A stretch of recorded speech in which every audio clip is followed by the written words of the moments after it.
9장입니다. 마태복음 9장 14절로 17절입니다.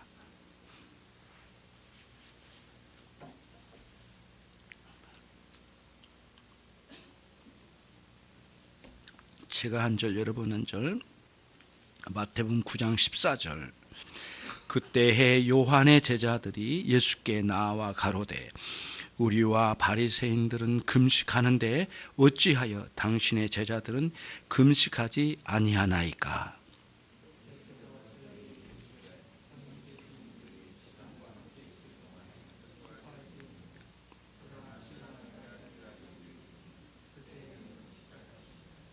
생배 조각을 낡은 옷에 붙이는 자가 없나니 이는 기운 것이 그 옷을 당게 헤어짐이 더하게 됨이요.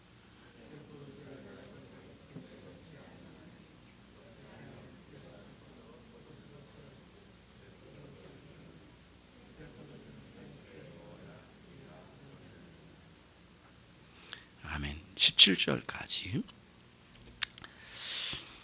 지난주에 저희들이 9절로 13절의 말씀을 통해서 죄인들과 함께 식사하시는 주님에 대한 문제 제기를 했던 바리새인의 이야기를 우리가 함께 들었습니다. 왜 그런 문제를 지금 굉장히 같은 맥락인데 오늘 본문도 마태는 자기 동족 유대인의 종교적인 문제를 매우 심각하게 다뤄보고자 했던 의도를 가지고 지난주에 말씀도 주셨고 오늘 말씀도 우리에게 주셨습니다. 지난주에는 기억나시는 대로 생각해 보시면 유대인들이 가지고 있는 구원관과 신앙관이 여러 부분에서 왜곡이 되어 있는 것입니다. 마치 이런 거죠. 하나님께서 요구하신 것을 자신들의 종교 활동을 통하여 성취되면 하나님은 그에 마땅한 보답으로 무엇인가를 요구한 대로 주실 거라고 하는 그러한 생각에 빠지는 거죠. 그래서 그런 신앙관이 그들의 올바른 신앙으로 나아가는 길을 발목을 잡는 것입니다. 결국에는 자신들의 신앙 활동이 자기의 공적으로 사람들에게 굉장히 자랑스러운 거리로 드러내는 종교 생활의 이제 부끄러운 모습들이 이제 드러나기 시작하는 거죠.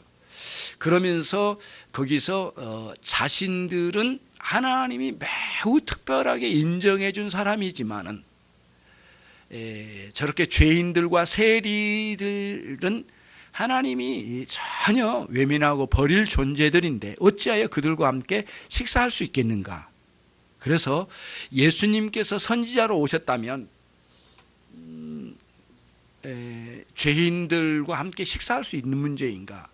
그러한 문제를 가지고 바리새인들이 예수님의 죄인들과 함께 식사하는 장면을 가지고 이렇게 도전해 왔던 것입니다.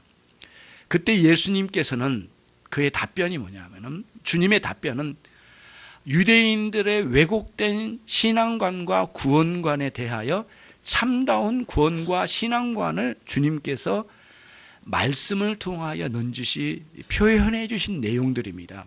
나는 의인을 구하러 온 것이 아니다. 나는 죄인을 구하러 왔다. 나는 병인을 구하러 왔지 건강한 사람을 위해서 온 사람은 아니다. 온 자가 아니다. 이렇게 표현하시면서 진정한 구원의 은총이 이미 스스로 의인이라고 생각한 사람들에게 찾아올 수 있는 것이 아니고 스스로 자신이 죄인이라는 사실을 인식하고 심지어 용서받지 못한 인간들을 찾아오셔서 구원하신 것이지 용서된 자를 구원하러 오신 게 아니라고 하는 맥락으로 지난주에 말씀드렸습니다. 그 대표적인 사람이 마태 자신이었어요.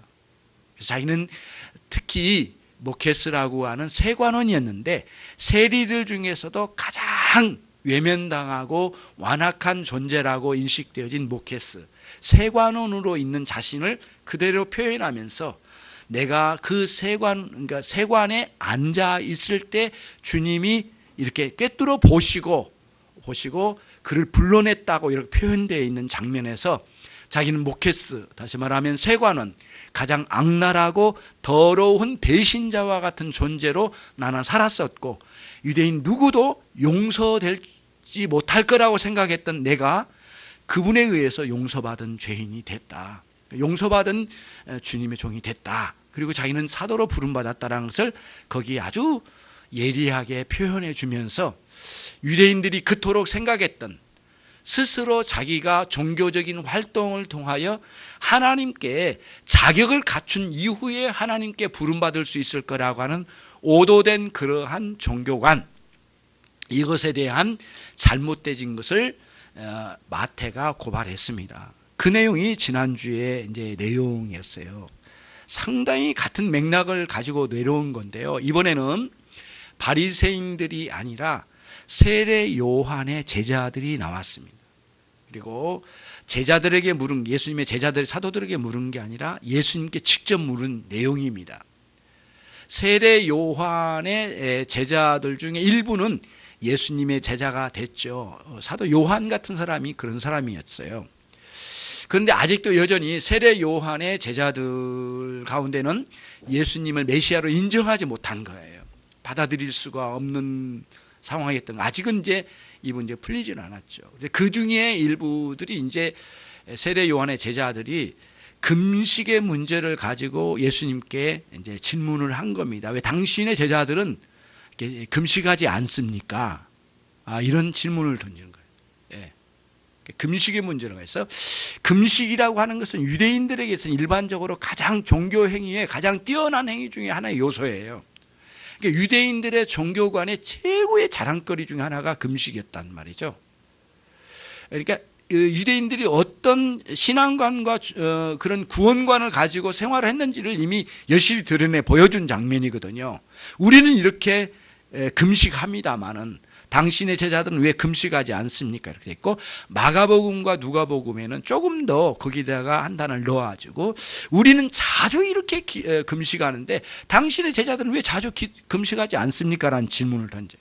근데 마태는 자주라는 용어를 빼요. 그리고는 횟수의 문제로 이 문제를 보려고 한 게 아니라 마태는 본질적으로 금식의 본질적인 문제를 가지고 이 문제를 다뤄가려고 했던 것 같아요. 그렇죠? 그러면서 이제 마태가 이 본문을 기록하면서 금식에 대한 유대인들이 가지고 있는 그 오해된, 그 왜곡된 금식에 대한 그 개념이 있었단 말이에요. 그게 뭐냐면은 이런 겁니다. 유대인들이 왜곡된 금식관이죠. 자신들이 하나님 앞에 이렇게 그 식음을 전폐하며 하나님께 매달리면 하나님은 거기에 큰 감동을 먹고 어쩔 수 없이 그의 금식에 금식한 만큼 하나님께 악착스럽게 나가는 그의 열심을 보고 그에 합당한 뭔가 보답을 주실 거라고 하는 오해된 생각이에요. 금식은 하나님께 때를 써서 뭔가 얻는 도구로 사용했던 유대인들의 오판이에요. 특별히 이때라고, 그때라고 했거든요. 그때가 정확히 어떤 때인지는 정확히 모르지만 세례 요한의 제자들이라고 하는 상황으로 보면 그때는 아마도 세례 요한이 감옥소에 갇혀 있을 때일 가능성이 가장 높아요. 가능성일 뿐이에요. 그것도. 그렇지만 세례 요한이 살아있고 감옥소에 있을 때나 세례 요한이 죽고 난 이후나 상황은 크게 겉으로 드러나지 않았어요. 우선은 유대 나라가 타민족에 의해서 아주 악랄하게 지배를 당하고 있는 그런 시대예요. 하나님의 백성으로 선택된 민족이라는 유대인들이 어떻게 이럴 수 있는가? 그러면 우리는 이 문제를 어떻게든 하나님 앞에 해결받아야 되지 않겠는가? 그 중에 하나가 금식이었다고 그래요. 시대적 사명을 띠고 금식에 돌입을 했대요. 유대인들이 매우 맹렬하게. 그리고 그 중에 세례 요한의 제자들이니까 세례 요한이 가장 선지자답게 앞에 나와서 부르짖었던 자기 선생이 갇혀 있는 것은 더욱더 이거는 뒤로 미룰 수 없는 금식의 시기를 맞이해서 자주 금식하고 열심을 가지고 도전해 나갔던 것 같아요. 그러니까 그 속에서 금식 자체가 잘못됐다기보다는 금식에 대한 인식이 잘못된 거죠. 하나님께 자신의 신앙생활의 공적을 드러내면 하나님은 어찌할 수 없이 찾아와서 우리에게 그에 합당한 보답을 꺼내놓지 않으면 안 되시는 하나님으로 인식한 거죠. 그래서 지난주에 우리가 봤던 말씀 중에 그 호세아서의 말씀을 인용하신 예수님께서 나는 긍휼을 원하고 나는 제사를 원치 아니한다 라고 하는, 기뻐하지 아니한다는 말씀을 너희는 돌아가서 배워라, 이런 말씀을 주셨거든요. 이게 무슨 뜻이냐면은 이 금식과 제사가 같은 맥락이에요. 제사 자체가 틀렸다라는 게 아니었거든요. 예수님께서 말씀하신 이 제사라는 개념은 유대인들이 가지고 있는 참 넘어지기 쉬운 부분이 그거예요. 오늘날 우리도 마찬가지죠. 제사를 하나님께 드리면 하나님이 요구하신 것을 충분히 해냈다라고 생각하고 거기에서 신앙의 활동에 그 만족감을 누릴 뿐만 아니라 또 한편 그러지 못한 사람들에 비교해서 신앙의 우월감을 갖는다는 거예요. 유대인들이. 이게 이제 문제가 되는 거예요. 오늘날 기독교인도 그렇잖아요. 나는 교회에 출석하며 신앙생활을 하는 사람이야 라고 하는 것, 그거를 가지고 그러지 못한 사람과의 굉장히 우월감을 가지고 새로운 그 종교의 우월감에 안경을 끼고 사람들을 보는 그런 인식이잖아요. 그래서 참 교회에 나온 사람들, 예수님을 처음 믿게 된 사람들을 상당히 자기의 신앙에 멀리 떨어져 있는 후배 마냥 이런 식으로 보거나 이렇게 내려다보는 그런 인식들이 유혹으로 다가올 때가 많지 않습니까? 그런 맥락이에요. 자기는 굉장히 우월하고 그리고 심지어는 나는 이 정도 하나님께 신앙생활의 공적을 꺼내놓았으면 하나님은 당연히 내게 오셔서 찾아오셔서 그에 합당한 상급을 내놓으셔야 되지 않겠는가라고 하는 인식이 자연스럽게 이 유대인들의 마음을 파고 들어간다는 거예요. 그때 오는 현상이 뭐냐면 하나님을 자신과 대등한 입장으로 내려놓으려고 하는 유혹이 강하게 들어온대요. 여기에 종교적 교만이 많이 솟구쳐 오르는 거죠. 이런 형태로 유대인들이 가지고 있는 제사에 대한 그 원래의 의미를 왜곡시켜가지고 자기들이 자랑스럽거나 자기를 자랑하고자 하는 마음과 이 종교 신앙생활이 어우러져 가지고 하나의 왜곡되고 삐뚤어진 신앙관을, 구원관을 구축해 놓은 거예요. 그런 형태로 자꾸 하나님께 제사를 집례하고 나가는 거예요. 그리고 금식도 그런 형태로 하나님께 해내고, 그리고는 그러한 도도한 마음으로 하나님께 막 나가는 거죠. 그러니까 그때의 그런 심령에는 하나님이 앞에 안 보이는 거예요. 그리고 심지어는 구원의 은총을 가지고 와 복음의 잔치집에 신랑으로 오신 예수님이 눈에 안 보여버린 거예요. 보이지를 않는 거예요. 그리고는 이렇게 지적질하는 데에 이제 막 있는 거죠. 그러니까 그 자체 마음의 자세가 이미 당신의 제자들은 왜 금식하지 않습니까? 마가복음 누가복음은 왜 자주 안 합니까? 우리는 자주 하는데. 우리의 신앙의 공적에 비하면 아주 형편없는 인간을 데리고 당신은 무슨 사역을 하려고 합니까? 그런 의미가 깔려 있는 거예요. 그러니까 예수님을 향하여 구세주로 오신 하나님의 아들이신 그분을 향하여 굉장히 대등한 입장에서 지금 한마디로 말하면 종교적인 우월감으로 맞짱을 뜨려고 하는 거죠. 이런 형태로 지금 접근해 왔던 거예요. 이게 문제라는 거예요. 오늘날 우리들이 참 넘어지기 쉬운 부분, 이 부분이에요. 특히 열심히 신앙생활하는 분들에게 있어서 이런 부분이에요. 조금 덜한 분, 그 다음에 새신자, 이런 분들에 대해서 굉장히 낮게 보려고 하는 의도, 유혹이 막 밀려오는 거예요. 그리고 나는 이만큼 이 교회에서 헌금하고 헌신하고 이만큼 활동하면 굉장히 나는 주인에 가깝고 그러지 못한 사람은 아닐 거라고 하는 인식, 이런 것들이 사람들과 사람 사이를 분리를 시키고 자기를 굉장히 종교적인 우수한 형편에 놓여진 사람으로 인식을 한 거죠. 이런 교만한 마음이 신자들 마음에 끊임없이 유혹으로 찾아온다는 거예요.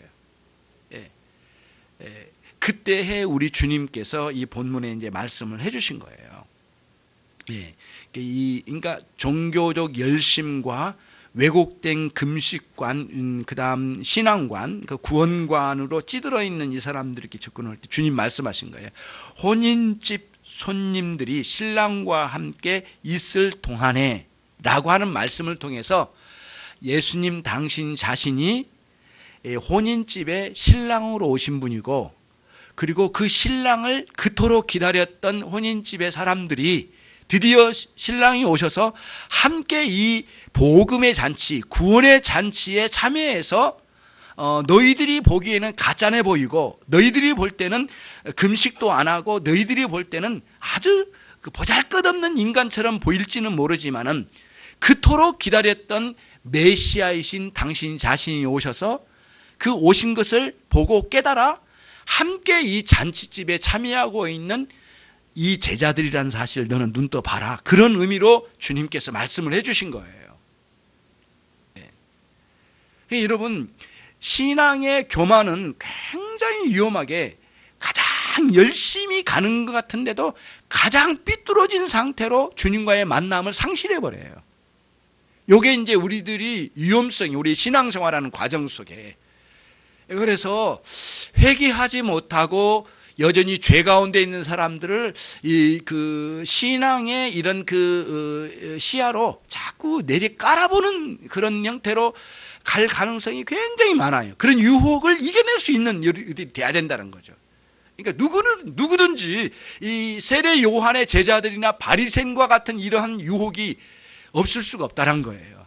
그거를 경계하란 거예요. 근데 마태는 마가나 누가처럼 그런 그 의도로, 그러니까 마태는 또 다른 의도가 있었던 것 같아요. 뭐냐면은 마가나 누가는 자주 금식했다는 이야기를 그대로 썼고요. 마태는 요거를 뺐어요. 자주라는 말을 뺐어요.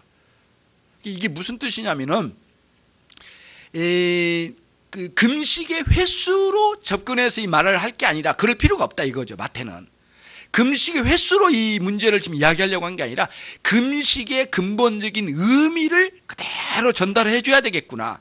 그러면 얼마나 많은 세월 동안 우리 동족이, 마태가 지금 유대인이잖아요. 유대인의 이제, 그리고 예수님의 제자이잖아요. 근데 우리 동족이 그토록 유대교의 왜곡된 신앙관과 구원관에 찌들어 있었는데 우리 주님께서는 매우 명쾌하게 그때 말씀해 주셔서 그들에게 가르쳐 주셨는데 그게 오늘 본문이라는 거예요. 유대인들이 그토록 쉽게 넘어지고 일반적으로 다 여기에 잠겨 있더라는 거예요. 이 마태가 이걸 열어본 거예요. 굉장히 깨달은 거죠. 그래서 주님께서 승천하시고 난 뒤에 30년 후에 이 말씀을 기록으로, 성령의 감동으로 기록해내면서 특별히 이 본문을 앞에 지난주의 말씀과 오늘의 말씀을 이어서 유대인들이 가지고 있는 종교관을 얼마나 허무한 것인가, 얼마나 부끄러운 짓인가를 드러내고 주님께서 말씀해 주신 아주 그 신앙의 올바른 구원관을 그대로 드러내시고 당신 자신이 구원의 주체라는 사실, 잔치집의 신랑이라는 사실을 드러내시면서 동시에 그들이 가지고 있는 잘못된 금식관과 신앙관을 이제 이렇게 하나님, 예수님께 책망하신 장면으로 마태가 이걸 기록하고 있는 것입니다. 그런 의미로 이제 오늘 말씀이 기록되어져 있어요. 그러면 여러분 이쯤에서 한번 짚고 넘어가야 될 게 구약 시대 때의 구약의 말씀 속에 금식에 관련된 말씀이 없는 게 아니에요. 여러 번에 걸쳐서 금식에 대한 것을 말씀해 주셨어요. 그러니까 그 금식의 본래의 의미가 성경에, 자기들이 가지고 있는 성경에도 기록이 있었단 말이에요. 그래서 이제 이사야서 58장에도 이 말씀들이 기록되어서 제가 한번 읽어보겠습니다. 보라, 너희가 금식하면서 다투며 싸우며 악한 주먹으로 치는도다. 유대인들이 종교적 우월감을 가지고 금식하는 그런 자랑거리로 사람들을 내리치는 거죠. 이렇게 주먹으로 이렇게 물리적으로 때렸다는 뜻이 아니라 남들을 그렇게 금식하지 못한 사람들을 이렇게 종교적 자랑거리로 제압을 하려고 하는 거죠. 이런 형태로 나타난 거예요. 너희 오늘 금식하는 것은 너희 목소리를 상달케 하는 것이 아니라 하나님께 너희의 본심에서 나오는 회개한 마음으로 하나님께 올려드려야 되지 않겠느냐. 근데 그게 안 됐더라는 거예요. 그리고는 이것이 어찌하여 하나님께 기뻐하는 금식이 되겠으며 이것이 어찌 사람이 그 마음에 괴롭게 하는 날이 되겠느냐. 괴롭게 한다는 뭐냐면은 회개하며 자기의 죄를 깨닫고 참회의 마음으로 하나님을 구하는 것을 괴롭게 한다는 표현입니다. 그래서 구약의 여러 이제 그 성일에 특별히 너희는 여호와 앞에 나와 자신을 괴롭게 하라 이런 표현이 많이 나옵니다. 근데 그 괴롭게 한다는 게 뭐냐면은 특히 물리적으로는 금식이 있지만은 속 사람에서는 뭐냐면 회개하는 마음이에요. 그리고는 자기가 얼마나 부끄러운 존재인가를 깨닫고 얼마나 은혜가 충만하신 하나님인가를 알아가는 거죠. 그래서 하나님을 구하는 거예요. 하나님 찾는 거죠. 그러니까 오늘날 우리들이 이 맥락에서 보면은 우리들이 남들처럼 종교적으로 열심을 내가지고 교만한 데는 가지는 않았지만 하나님을 찾지 않고 종교 생활에 그냥 빠져있는 상황만 있다면 여러분들은 모두 이 부분에 다 걸려있는 거예요. 사실은 다 이 문제가 되는 거예요. 예. 왜냐하면 여기는 종교의 열심으로 하나님을 찾지 못했지만 왜곡된 종교 열심으로 또 이 세상에서는 신앙생활을 한다고 치지만은 결국에는 세상을 향하여 열심히 하면서도 하나님을 찾지 않는 거나 같은 맥락이에요. 그런 면에서는 우리들이 주님으로부터 책망을 받아야 될 부분이 없지 않아 있을 거란 말이죠. 그런 차원에서 이 본문을 같이 보는 거예요. 그러면서 너희의 머리를 갈대같이 숙이고 굵은 배와 재를 뿌려 그것을 어찌 금식이라 하겠느냐. 다시 말하면 마음에 주님 앞에 엎드려 가는데 이제 겉으로 외향적으로 머리를 숙이고 그다음 베옷을 입고 재를 뿌려가며 회개의 모습을 나타내겠지 했지만은 진정으로 우리의 영혼의 갈대를 숙여야 되는 것이고 그리고 우리의 마음에 베옷을 입는 그런 형태로 또는 내가 재보다도 못한 먼지맛도 못한 그런 존재를 인식하고 하나님께 나가야 될 진정한 회개의 의미를 까먹어버리고 외향적으로 갖추는 것으로만 갔으니 그게 무슨 금식이라고 하겠느냐라고 이사야 선지자가 여기에 대해서 이제 책망하는 내용이 나옵니다. 그게 유대인들이 원래부터 그랬던 거예요. 선지자들 이 부분을 계속 이렇게 뭐랄까요, 이거를 탄핵을 했던 거예요. 계속해서 탄핵을 해왔던 거거든요. 그게 유대인들 지금도 주님 앞에 이런 형태로 오니까 주님께서 이 부분을 말씀해 주신 거예요. 여러분 이제 15절에 가시면 오늘 9장 15절에 가보시면 그러니까 이제 신랑과 함께 있을 동안에는 슬퍼할 수 있느냐? 지금은 즐거워할 때가 아니냐? 이렇게 이제 표현되어 있고요. 그 다음에 그러나 신랑을 빼앗길 날이 이르리니 그때는 금식할 것이니라 이런 말씀해 주셨는데 신랑을 빼앗긴다는 건 우리가 물리적으로는 주님께서 십자가에 못 박혀 갑자기 돌아가신 상황을 우리가 연상할 수가 있어요. 그러나 항상 이걸 일반화시켜서 그렇게 말할 수는 없잖아요. 그럼 뭐냐? 우리가 종교적인 교만과 세상을 사랑한 마음을 빼앗기는 동안에는 도대체 메시아이신 그리스도와의 만남을 통하여 누리는 은혜의 세계를 상실하게 된다는 거예요. 누릴 수가 없다는 거예요. 다시 말하면 그 잔치의 즐거움을 맛볼 수 없다는 거예요. 그 안에서는 포도주도 있죠. 그 맛있는 떡도 있죠. 그리고 그 신랑과 함께 대화하는 것도 있죠. 같이 즐기는 잔치가 배설되어 있잖아요. 그거를 못 누린다는 거예요. 복음에서 다양한 각도로 복음에서 우리에게 쏟아 부어주는 영적인 유익을 못 누리고 교만한 종교관과 구원관으로 많은 세월을 까먹어버릴 것이고 그리고 세상을 사랑하다가 1년, 2년, 10년을 확 보내버리는 그런 안타까운 시절을 보내고야 말 것이다. 너희는 거기서 빼앗김 당하리라. 그런 거거든요. 그거를 오늘 여기서 눈뜨러 보라는 것이에요. 어떤 일정한 시기가 아니라 언제든지 그럴 수가 있는 것이거든요. 그런 차원에서 우리들이 참다운 금식을 갖지 못하고 찾아온 유대인들, 세례 요한의 제자들이나 또 바리새인들과 같이 그런 이들인데, 그들은 금식을 통하여 자신이 누구이고 하나님이 어떤 분인지를 알아가며 거기서 하나님의 인애와 공의를 배웠어야 되거든요.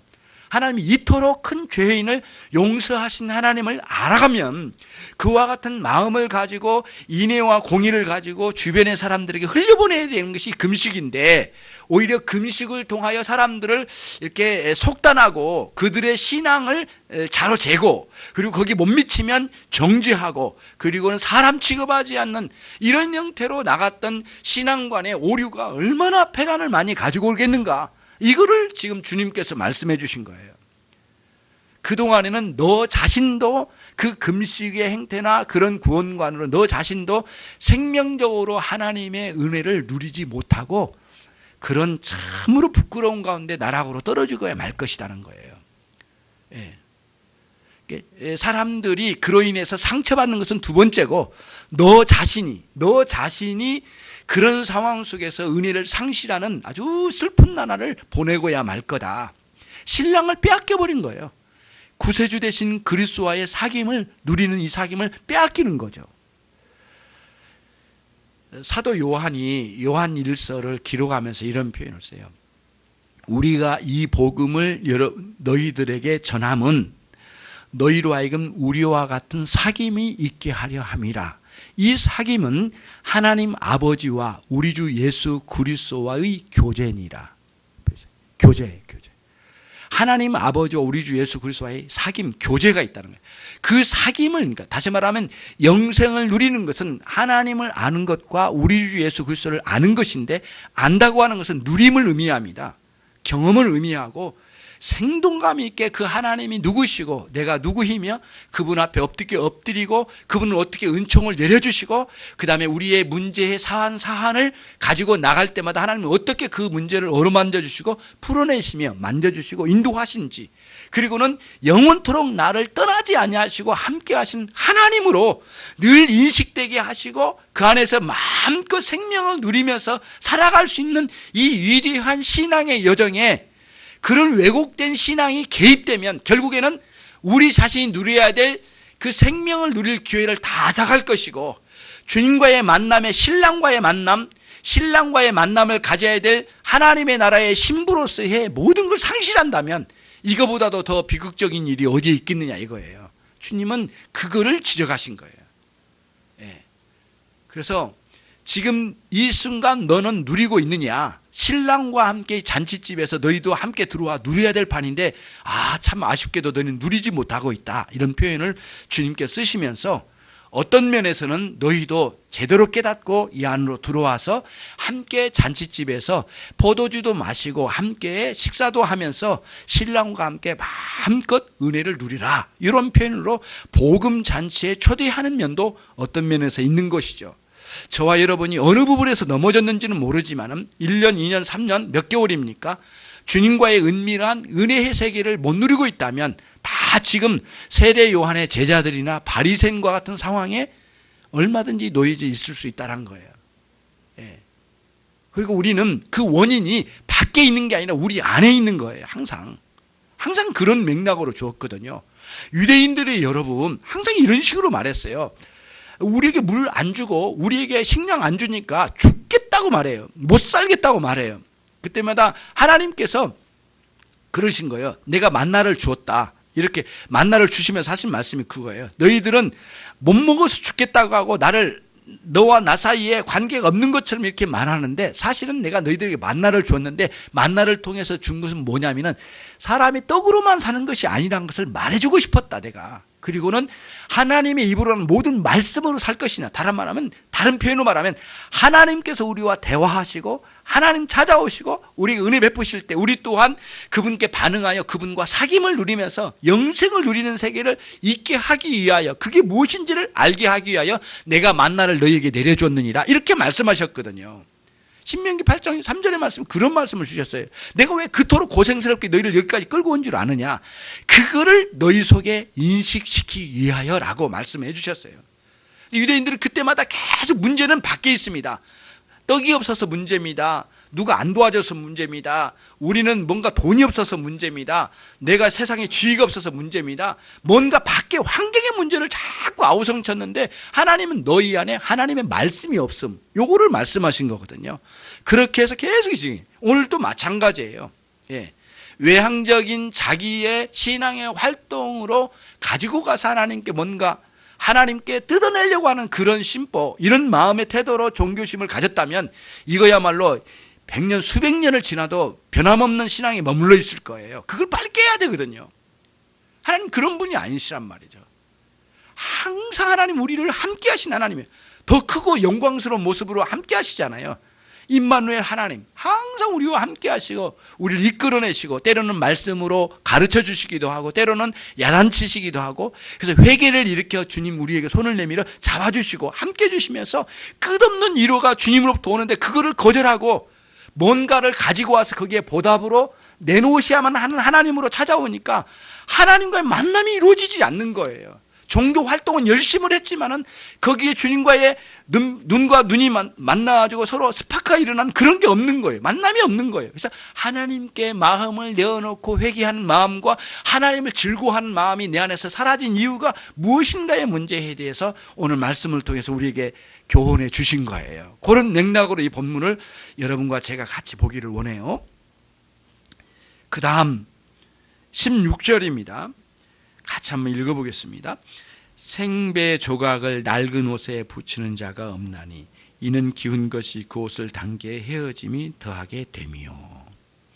무슨 뜻이냐면은 유대인들이 가지고 있는 왜곡된 신앙관, 구원관은 낡아가지고 뭔가 구멍 뚫린 데를 좀 메꿔보려고 생배 조각을 가지고 왔어요. 묶었는데 안 묶여져요. 왜냐하면 다 헐거가지고 풀어져 버리니까, 저쪽이 터져버리니까 아무리 해도 안 되는 거예요. 안 되는 거예요. 그러니까 무슨 뜻이에요? 생배 조각을 갖다가 붙이려고 하지 말라. 그러지 말고 그 옷 자체를 벗어서 버려라는 뜻이에요. 유대인들이 가지고 있는 왜곡된 종교관을 완전히 버리고 새롭게 시작해야 된다는 거예요. 그런 의미로 주신 거거든요. 이 본문이. 그러면 이제 이런 게 이제 유혹으로 다가와요. 이 마태가 굉장히 예리한 의미로 이걸 준 것 같아요. 이 본문을 기록을 여기다 넣은 것 같아요. 무슨 뜻이냐면은 유대인들의 최고의 유혹은 이거랍니다. 그러니까 유대인들이 가지고 있는 왜곡된 율법주의적인 사고방식에다가 예수님을 같이 엮으면 뛰어난 신앙으로 성장할 거라고 하는 유혹이 있대요. 유대인들에게는. 특히 갈라디아서에 그게 잘 나타나요. 오직 예수 그리스도로 말미암아 구원을 얻고 영생을 누리는 복음을 들었거든요. 바울 사도에 의해서 첫 번째 사역이잖아요. 그런데 바로 뒤따라와가지고 바울 사도가 빠지니까 그 자리에 누가 들어왔냐면 유대의 거짓 교사들이 들어왔어요. 예수만 믿지 말고 거기에다가 다시 말하면 낡은 옷을 그대로 갖다가 이어서 한번 같이 입어보자는 형태예요. 율법주의를 같이 실행하자는 거예요. 그래서 우리가 이렇게 할례도 받고 그리고 제사도 집례하고 다양한 율법으로 주어진 것들을 실행하여서 예수님을 믿는 것과 결합을 시켜보면 뛰어난 신앙이 나올 거라고 생각했다는 거예요. 유대인들보다도 더 뛰어난 신앙이 여기 올 거다, 이런 식으로 유혹을 했단 말이에요. 근데 그게 다 가짜라는 거예요. 사도 바울은 다 예수를 부정하게 만든다는 거예요. 그래서 갈라디아서 끝부분에 나오잖아요. 나를 괴롭게 하지 말라. 내게는 예수 그리스도의 스티그마, 흔적이 있노라. 그걸 지울 수 없느니라. 근데 그런 율법주의를 가지고 오면, 왜곡된 신앙관을 유대교를 가지고 오면 뭐예요? 예수 그리스도가 여기서 지워진다는 거예요. 흔적을 지운다는 거예요. 예수의 은혜와 그분의 구원의 은총의 의미를 다 상실하고 말 거란 말이에요. 합칠 수가 없다는 거예요. 근데 유대인에게는 합치면 최고의 상황이 올 거라고 생각한 거예요. 이거보다 더 뛰어난 게 어디에 있겠는가? 그건 있을 수 없다라고 하는 사실을 16절에 말씀해 주신 거예요. 생배 조각과 낡은 옷을 붙일 수가 없는 거죠. 근데 이들이 여기서 오해되면 안 됩니다. 세대주의자들 있잖아요. 세대주의자들. 논현동에도 세대주의자가 있었거든요. 세대주의자는 어떻게 이걸 표현한 줄 아세요? 낡은 옷을 구약이라고 보고, 구약시대로 보고, 그 다음에 생배 조각을 복음으로 봤어요. 신약시대로 봤어요. 신약시대와 구약시대는 결합할 수 없다, 이런 식으로 표현해요. 그 엄청난 문제가 되는 거예요. 그러면 수많은 구약의 말씀을 인용한 예수님의 말씀이 다 무너지게 되는 거잖아요. 그 구약과 신약을 분리시켜버리는 결과가 나오기 때문에 그거는 그야말로 아주 악한 해석법이에요. 위험한 해석법이거든요. 구약의 모든 뛰어난 신앙의 훌륭한 요소를 다 폐기 처분해라는 거예요. 예. 목욕물이 더럽다고 아이까지 버릴 수 없잖아요. 그런 격이 돼버린 거예요. 그건 말이 안 되는 거예요. 그래서 세대주의자의 가르침의 문제가 거기에서 발생되는 거예요. 굉장히 비뚤어지게 되는 거죠. 그래서 여기서는 낡은 옷은 뭐예요? 구약이 아니라, 구약의 가르침이 아니라 왜곡된 유대주의 사상들을 말하는 것이에요. 그거를 부셔야 된다는 거예요. 소위 말하면 율법주의 같은 것들. 인간의 공로를 가지고 하나님을 설득해내고 자기의 상급을 가지고 올 하나님으로 끌어내리려고 하는 그러한 왜곡된 열심이 하나님을 진노케 만든 자들이었단 말이에요. 그게 이루어지지 않으니까 끝까지 하나님의 아들이신 예수를 죽이고야 말았던 거예요. 이게 유대주의자들이에요.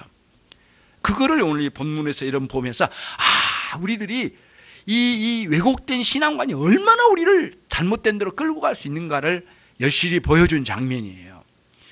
주님의 은혜가 있기를 바랍니다. 그러면은 복음의 잔치에 있는 혼인잔치에 찾아오신 우리 주 예수 그리스도의 은혜가 여러분 안에 넘쳐나기를 바라요. 우리 주님으로 말미암아 늘 새로워지고요. 주님과 그분과 교제의 세계가 있고요. 그분이 우리를 구원하신 구원의 은총의 세계를 마음껏 누리는 것을 인생의 우리 신앙의 최고의 가치로 여길 수 있는 사람들이 돼야 된단 말이에요. 그게 행복이 돼야 되고요. 즐거움이고. 그러면서 그 예수님, 주님으로부터 누리는 이 복음적인 은혜의 뜨거움을 가지고 우리의 영혼이 새로워지면서 그걸 가지고 뭐예요? 인애와 공의를 내 가족에게 그리고 이웃에게 이 사회에 주변 사람들에게 이렇게 흘려보내는 것이 우리의 사명이에요, 이제는. 예. 그럼 우리는 거꾸로 가면 안 돼. 내가 이걸 했으니까 이 공적으로 하나님께 가지고 가서 이거를 달라고 맞교환하듯이 가려고 하는 의도는 정말 위험한 신앙의 발상이라는 거예요. 그래서 참으로 우리들이 겸비해야 돼, 겸비. 정말 겸손해야 돼. 목회자로부터 시작해서 모든 사람들이 신앙의 경력이 많은 사람일수록 이 부분에 있어서 경각심을 가지고 유대인과 같은 그런 유혹에 빠지지 않은가 이런 인식을 가지고 주님 앞에 나가는 거예요. 그러면 하나님은 아무것도 안 하신 하나님으로 계십니까? 결코 그렇지 않은 거예요. 여러분에게 있어야 할 것을 모두 하나님은 아시고 언제든지 필요에 따라서 채워주신 하나님이시면서 또 한편 기도를 통하여 하나님께 찾아온 영혼들에게 한없이 당신 자신을 내어놓으신 하나님이시거든요. 만나주시고 대화해 주시고 그리고 우리의 마음을 새롭게 일으켜주시고 방향도 제시해 주시고 그리고 우리의 형편을 불쌍히 여겨주시고 이렇게 하면서 우리를 이끌어 나신 하나님이시라는 거예요.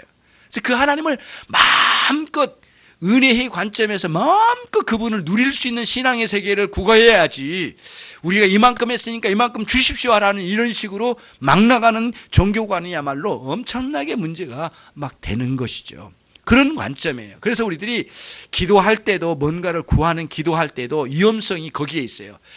하나님께 구하는 것 자체가 틀린 게 아니라 자기가 무엇인가를 해놓은 것을 빗대어서 거기에 상응한 것을 달라는 형태로 마치 하나님께 찾아간다면 그거야말로 유대인들과 다를 바 없는 신앙생활에 빠져버린 거죠.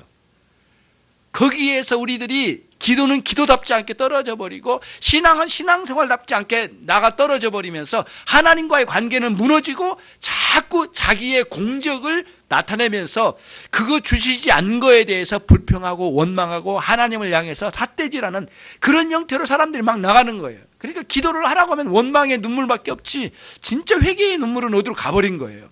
그런 세월이 많이 채워지면 여러분의 마음이 겹겹이 이렇게 굳어지는 거예요. 죄성이 굳어지는 거예요. 그거를 폐역이라고 합니다. 이 폐역한 자들 할 때 그 폐역이 뭐냐면은 계속 이런 죄성이 굳어져서 단단하게 돌덩이처럼 돼버린 거예요. 해결하기가 너무 쉽지 않아. 그걸 폐역이라고 그래, 폐역. 그렇게 해서 참 우리들이 그러지 않은가. 이 부분이 무너지고 이게 풀어져 나가는 그런 신앙생활의 새로운 변화가 여러분 안에 꼭 있기를 바랍니다. 그래서 새 포도주는 새 부대에 담아야 된다고 하는 말씀처럼 참다운 신앙의 관점을 가지고 올바른 신앙을 가지고 예수 그리스도의 복음을 담아낼 수 있는 새 부대에 새 포도주를 담아내는 신앙으로 정말 주님과의 온전한 관계를 회복하면서 날마다 성숙해가는 그런 여러분이 못 되시기를 주님의 이름으로 축원합니다. 기도하겠습니다. 하나님 아버지 감사합니다. 저희들로 하여금 여호와께 돌아오라, 인애와 공의를 지키며 항상 너희 하나님을 바라볼지니라 라고 호세아 선지자를 통하여 외쳐주신 말씀처럼 우리가 모두 여호와께로 돌아온 사람들이 되게 하시고 여호와를 바라보는 신앙, 잠잠히 여호와만 바라보는 신앙으로 회복되어지는 저희 모두가 되게 해 주시기를 원합니다. 주님께서 우리에게 이루신 위대한 구원의 은총을 따라 날마다 주님과 함께 사귐이 있고 생명이 있고 능력이 있는 신앙생활로 회복되어져서 오늘부터 새롭게 출발할 수 있도록 은총을 내려 주시옵기를 간절히 소원합니다. 예수 그리스도의 이름으로 기도 올려옵나이다.